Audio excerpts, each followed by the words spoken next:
말씀으로 하루 여는 복된 새벽에 하나님이 우리에게 주시는 귀한 말씀은 구약성경 창세기 17장 5절 말씀이 되겠습니다. 온라인 동참하는 여러분도 다 함께 성경을 펴주시고 같이 말씀 속으로 들어가 보실까요? 이제부로는 내 이름을 아브람이라 하지 아니하고 아브람이라 하리니 이는 내가 너를 여러 민족의 아버지가 되게 함이니라. 아멘. 믿음의 조상 아브람은 사라의 여종 하갈을 통하여 낳은 이스마엘을 아들로는 인정했습니다. 그러나 사라를 통하여 낳은 아들이 아니기 때문에 상속자는 아닌 것입니다. 그럼에도 불구하고 아브람은 하나님이 주신 언약도 비전도 있고 이스마엘의 재롱을 보면서 13년을 보냅니다. 이스마엘을 보면 너무 기뻐하고 저게 내 이제 모든 것을 상속할 사람이 아닌가 그런 생각을 했습니다. 아브람이 이제는 이스마엘이 자라는 것을 보면서 그를 상속자로 삼을 마음을 크게 가지고 있을 때 일이었습니다. 하나님의 약속과 무관한 사람으로 막 살아갈 그런 때였습니다. 하나님께서 침묵을 깨뜨리고 입을 열어 말씀하십니다. 하나님께서 아브람에게 나타나시니 분위기가 심상치 않음을 알고 하나님 앞에 아브람이 납작 엎드립니다. 하나님께서 다시 약속을 확인하십니다. 네가 여러 민족의 아버지가 될 것이다. 내가 그 일을 반드시 이룰 것이다. 내가 하겠다.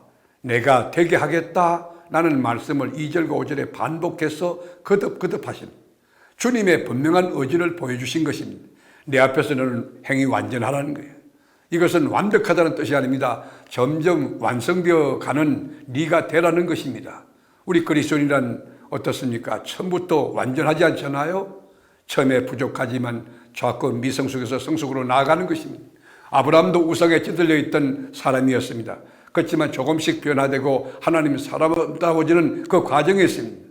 여러분, 성도도 처음부터 성도답지 않습니다. 성도가 성도답기 위하여 과정이 필요하고 집사가 집사답기 위하여 목사가 목사답기 위하여 이 과정이 필요한 것입니다. 그런데 참 성도답다, 참 집사답다, 참 권사답다, 참 장로답다, 참 목사답다, 그 말은 얼마나 여러분 기분 좋은 말입니까? 하나님 얼마나 기뻐하시는 말입니까? 이 말은 하나님 앞에서 완전해져 가라는 것입니다. 주님이 한 가지 매우 중요한 일을 행하시는데 4절에서 6절까지 보면 아브람과 사라의 이름을 바꾸어 주십니다. 얘들 이름이 뭐죠? 아브람이에요. 그리고 얘들 이름이 뭐예요? 사레예요.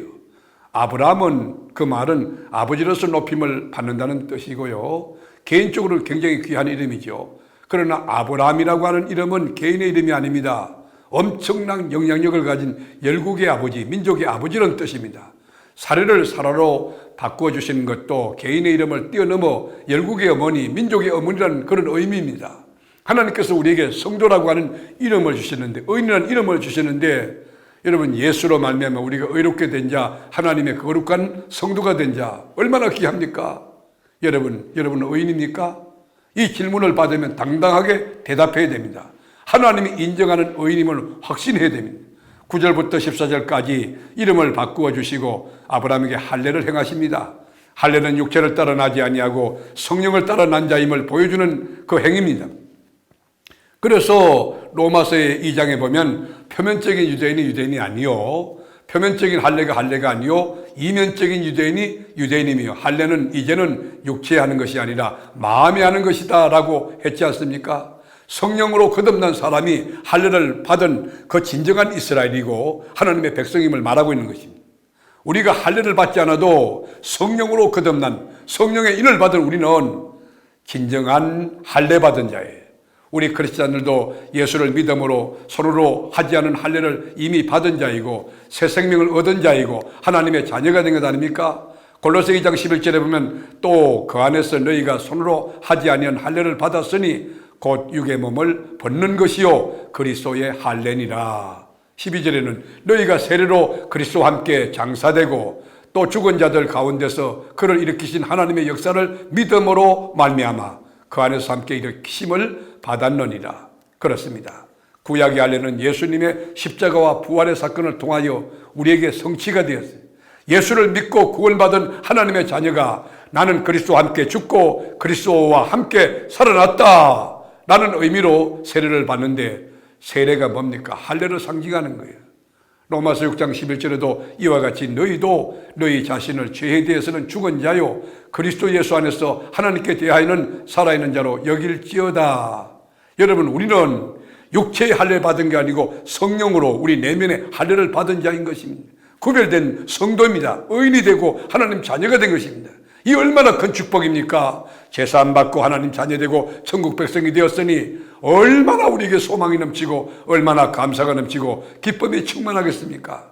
말씀으로 하루 여는 복된 이 새벽에 여러분 심령에 받은 할례, 성령의 할례를 받고 예수 안에 죽고 예수 안에 다시 살아난 이 십자가와 부활에 대한 신앙을 가지고 감격하고 기뻐하며 남은 순례길을 멋지게 걸어가는 여러분이 다 될 수 있기를 주님의 이름으로 축복합니다. 기도하겠습니다.